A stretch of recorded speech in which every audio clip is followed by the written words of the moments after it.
welcome to Mental Health Mumbles. My name is Hannah. I'm your host, and I am joined by... Jack Hutchinson. I'm a senior at Hopewell Valley Central High School. Woohoo, go Hopewell. I am also a senior, and today we're going to talk about mental health in high schoolers and Jack and I's experience with it and the difference between how guys and girls handle stress. I'll start. So, as a girl, sometimes I kind of think a lot about what people think when they look at me and like how I'm dressing, does it look good? And it sometimes gets heightened on like certain days of the week when I have certain things going on. And like dealing with that sometimes is really stressful because I shouldn't have to dress to impress, but I feel like I do. What are your thoughts on just... Well, as a guy, I mean, I still care about what I dress or how I dress, but it's more so, I think the main more stressful thing for a lot of guys is kind of like fitting in with certain cliques and stuff like that. And, yeah, obviously, aside from just social stress, there's also a lot of academic stress that high schoolers have to experience. And I read this thing a couple months ago. It was talking about how the average high schooler has a similar amount of stress to a 1930 stockbroker, which I found fascinating because I don't think we're raised, or we should be raised to be under this amount of pressure, but it's how things are going nowadays. Yeah, speaking as someone from like going through the applying to college process right now, it's so stressful because I know people that are applying to like 22 colleges right now, and they don't even have a top. They just want to get in somewhere, and it's all about like where you're going and how much money you're getting and like will it be able to give you a successful leaping point. And that's so stressful. Yeah, luckily for me, I know relatively what I want to do and how I want to get there, and I'm very thankful for that.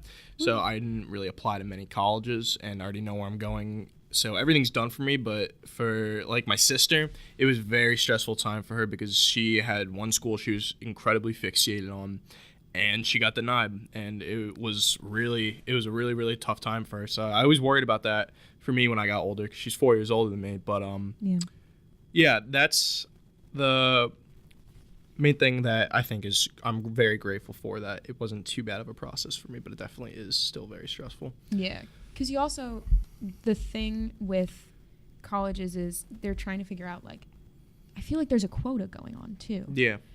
And they're trying to see, oh, how many of these kinds of personalities do we have? How many of this? And so you want to show a range, but at the same time, you kind of want to blend in a little bit. I feel like it's so hard, like trying to stand out. And even aside from just even getting into college, and you have to worry, like, damn, I'm going to have a ton of debt in 4 years. Yeah. Like, you want to go somewhere where you're going to enjoy yourself and you're going to go and be successful in the program that you want. But college is so expensive. Yeah. It's so expensive. NYU is like $70,000. It's absolutely insane. Yeah. And it's so unrealistic for so many families today. And I just don't think it's fair that, like, basically we're pushing high schoolers and teens to the point of exhaustion. Yeah. And, like, I come from a family of a lot of teachers, and that's also what I want to do.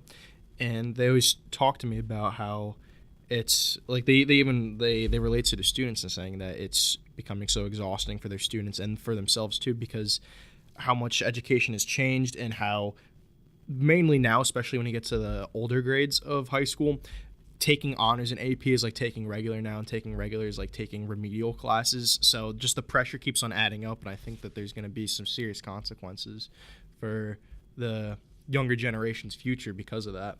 Oh, yeah. I remember feeling kind of bad about myself because one of my friends in middle school was taking high school level classes already. And I was like, how am I going to compete with that?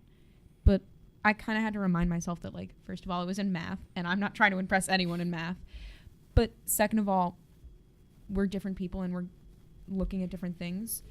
But it's hard to think about that sometimes when you're waiting for that acceptance, just from anyone even. Yeah, exactly. Because, I mean, as a teenager, I think the main thing that you look for is social acceptance from your peers, and especially if you surround yourselves with like very smart people, and say you're not as, I mean, say you're still like a decently smart person, but you're not nearly as smart as them. I mean, it can make you feel bad about yourself, and Yeah, it's just a lot of stress for that.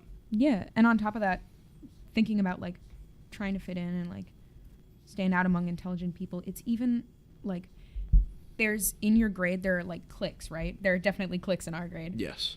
But when you go into a class, there are cliques in that class as well. Like, I don't know, sometimes in gym class I'm like, oh, I don't know who I'm going to sit with. They're like, oh, I hope these people still like me enough to like sit with me and do projects with me. And it's so arbitrary.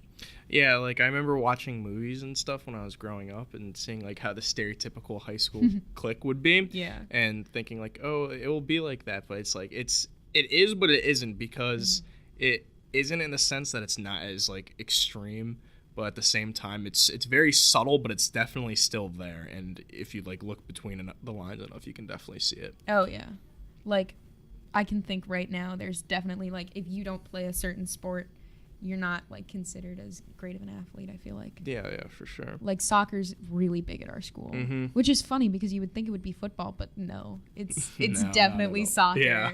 Like if you're on the soccer team, you're kind of a big shot. Yeah. So it's interesting to think about the different dynamics from school to school.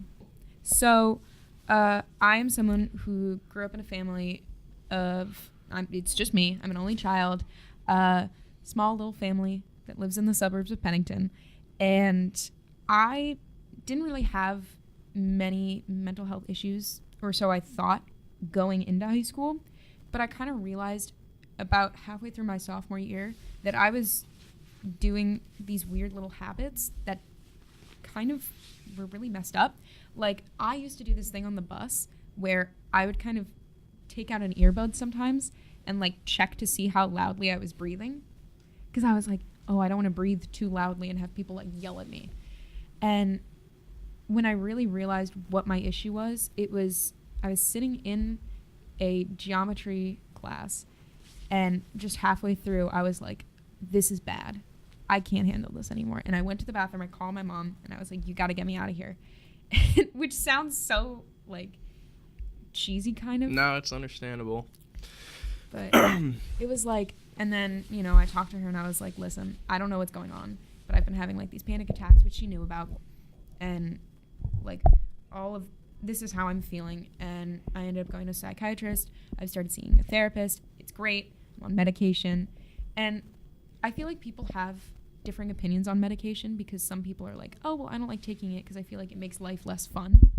Or at least that's someone that I know with ADHD that's like, I don't like to take my Adderall because that makes me boring. But like my medication has definitely helped me to kind of learn how to talk to people better and stay myself, but just able to handle pressure better. So yeah, for me, luckily again I have a bit more of a concise story. I mean,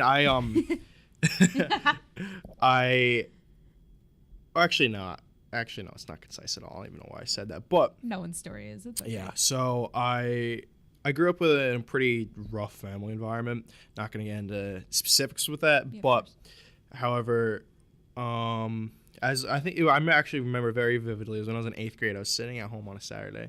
I just didn't feel myself. And then I started I told my mom that, and then I started talking to a psychiatrist, and he diagnosed me with OCD.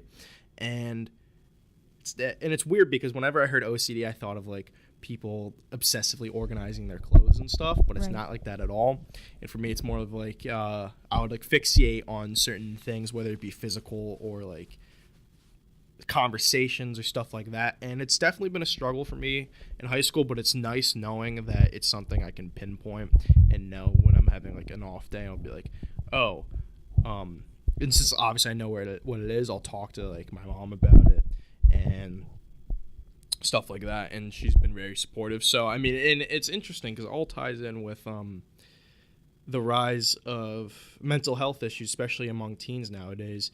And I personally think that one of the biggest things is how we're constantly connected with one another with Instagram and Snapchat and all of that, and you're never really alone, and you never really know how to deal with your problems just straight up because most people just silence them by constantly busying themselves with, whether it be with their phones or their athletics or their academics. It's just my personal opinion is that it's way too high pace of a world, and we need to step back and live a little. And that's something that has very much helped me. I started going outside a lot more last year. Because when I was really little, I grew up in Indiana, and some of my fondest memories were being outside and like fishing with my family and stuff. But stopped doing that when I moved back to New Jersey. And last year, I was doing some research and was talking about going outside more. So I started fishing again, and things have been wonderful for me. So I think that a more solid connection to that sounding too hippie-ish, solid connection I totally to nature can definitely help a person. I see where you're coming from. I was born in New York, and like throughout my life I've gone back to New York, back and forth, just because my mom used to work in New York, so I would go with her. And so for me, what's always kind of calmed me is like the hustle and bustle of life around me. So when I'm in a situation where like it's really quiet, I get really uncomfortable. Yeah. Because the silence, it bothers me. You know what I mean? Yeah. I like knowing what's on people's minds. I like talking to people. And so just kind of finding that music can be almost therapeutic in a way has been great. And then also just like learning about myself and learning like it's okay to have moments even though I'm like actively getting better. Sometimes you do have those days where like you might forget to take your meds, or like you aren't feeling it, and there's nothing wrong with you. It's just that's how you are. Yeah, for sure. I mean, I feel like there's definitely, people always talk about how there's a lot more people affected by mental health than you may think there is. And on paper, I would dismiss that, but at the same time, over the years, I've been thinking more and more and more about that, and being like, there's definitely people I know that have not outwardly come and said it to me, but I can just kind of tell from experiencing it myself, and it's saddening, but it's just something I think that we're gonna unfortunately have to deal with, and unless we can get some magical help with it, but because it's hard to talk about when you first start realizing it, because like even when you know what it is, it's still like, ooh, how do I bring it up, because it feels like such a taboo topic almost, especially with high schoolers, because they're like, well, everyone's stressed, so it's fine. Yeah, if I just finish this, it'll be fine and the stress will go away, or like the frustration and the anger, and it doesn't work like that. And I think when you realize that you do need to maybe see someone, I think that's kind of the first step. Like a lot of times people will think like, oh, going to a therapist or like actually taking the medication is the first step. The first step is admitting to yourself that like, a lot of it's definitely acceptance, I think. And I think accepting it can be very difficult, but at the same time, once you do that, it will really help you in the long run. Yeah, we'll edit that hiccup out. But but like what's also important is I feel like guys, and this is just my observation, I feel like guys don't talk about mental health that much with each other. Oh no, of course not. I have one close friend that does with me, and that's about it. And I'm pretty friendly with many people. Yeah. And like I said, I literally have only talked to one other guy about it. So I think it's definitely more stigmatized from a guy's perspective. It's still obviously stigmatized all around, but in general, I think that as a guy, you're still kind of supposed to be portrayed as like a macho, not really show your feelings too much. But it affects everyone, and it clearly has been showing.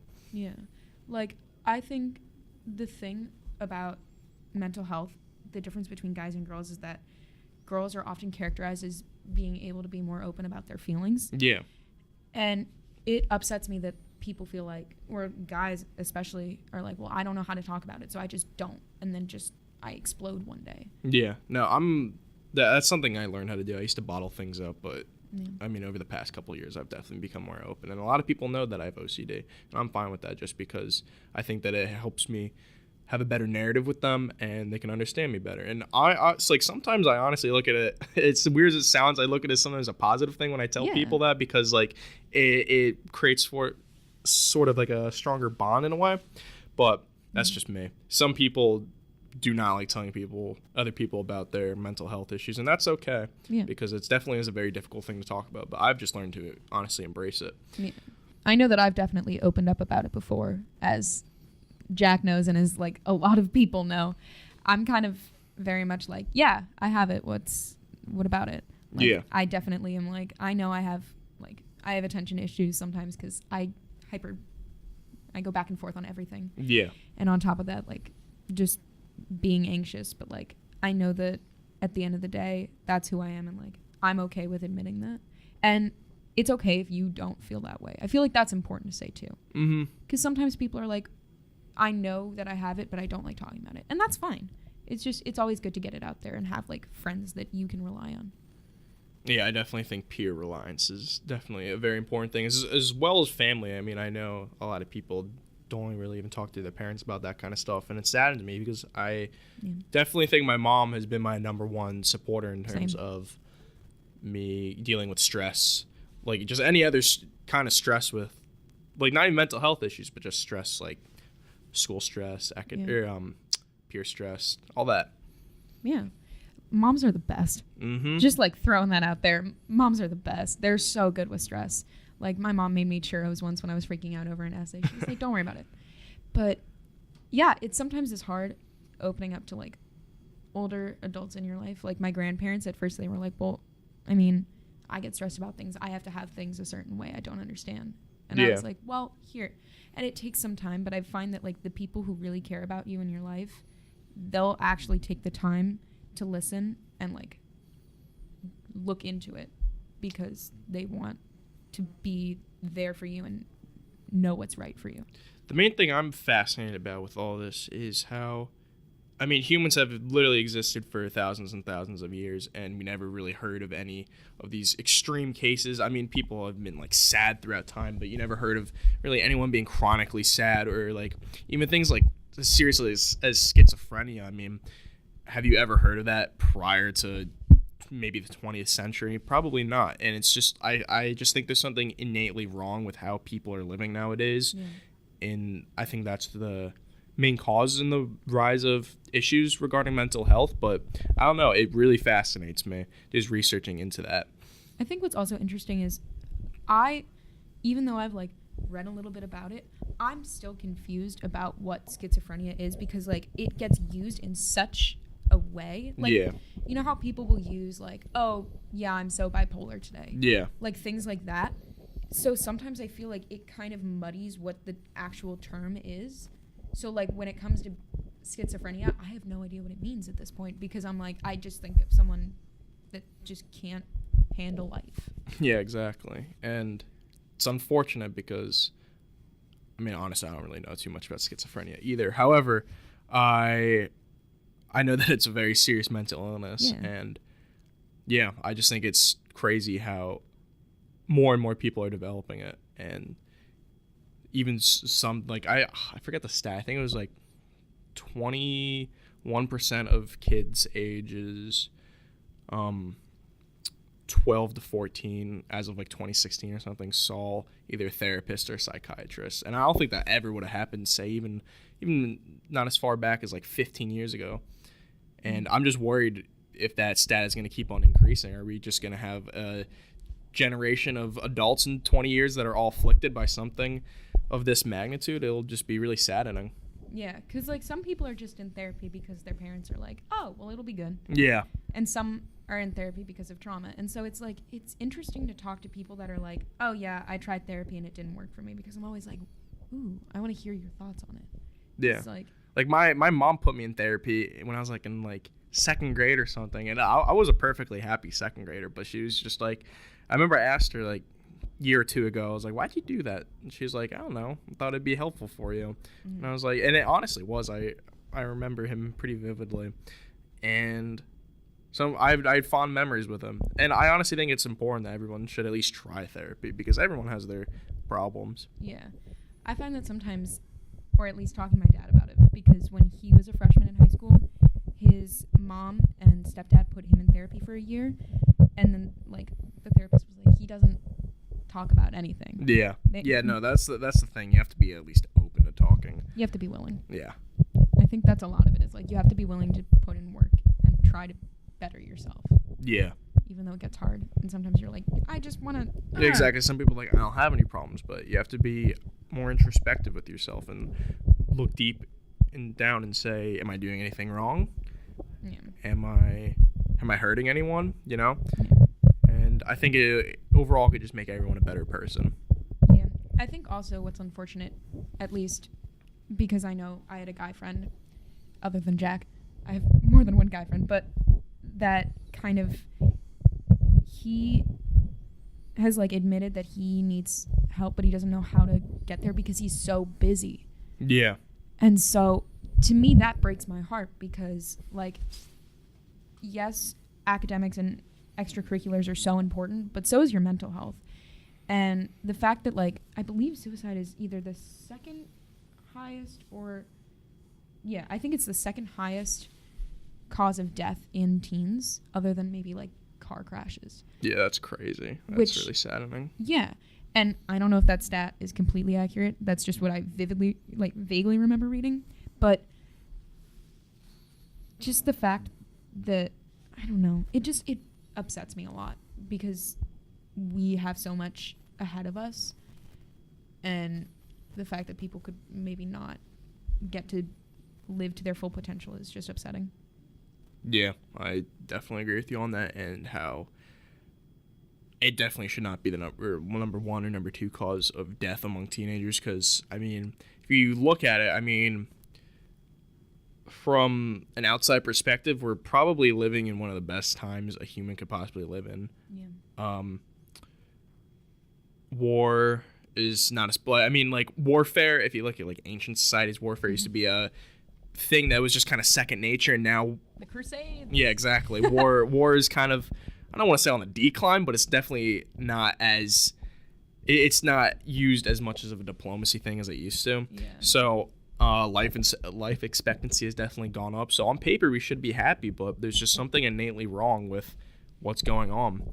I think as we've continued to grow as a society and just like as humans itself, I think we've put a lot of pressure on ourselves because it's like we have to discover new things and new species and new places, new planets, all of these things. And so it's kind of like every generation faces that moment where they're like, how am I going to impact anyone? Yeah, exactly. And I feel like being a teen right now, while it's super great because we have so much knowledge at our fingertips, like the idea of Google 20, 30, 40, I guess. Yeah, 40. I'm going to go with 40. 40 feels like a safe number. 40 years ago, that would have been so crazy. Yeah. And the fact that it's just like a touch away. Mm-hmm. Like, we might have flying cars soon if Elon Musk works any faster. Like, we have facial recognition on phones that we can just put in our pockets. Like, that is so crazy, but at the same time, it's putting so much pressure on us to have to come up with the next big thing and like be the best and be the greatest. And so I don't know, I feel like while sometimes it's school, I think it's also just like the idea of what's out there that makes us stressed. It's nuts. It's wild. It's so scary to think about. Like, there's so much that we haven't explored, but like at the same time, it's a lot to think about sometimes. It's a deep and crazy place out there. Yeah. It's also like when you think about life, like any possible life beyond, not to get all like, do aliens exist, but the idea that like there could be like uncharted territory where other species of life live, that's terrifying. All right. Thank you for stopping by and chatting with us, Jack. And thank you, of course, for listening. Thank you guys for listening to the podcast. Hope you had a good time, and see you later. Yeah, bye.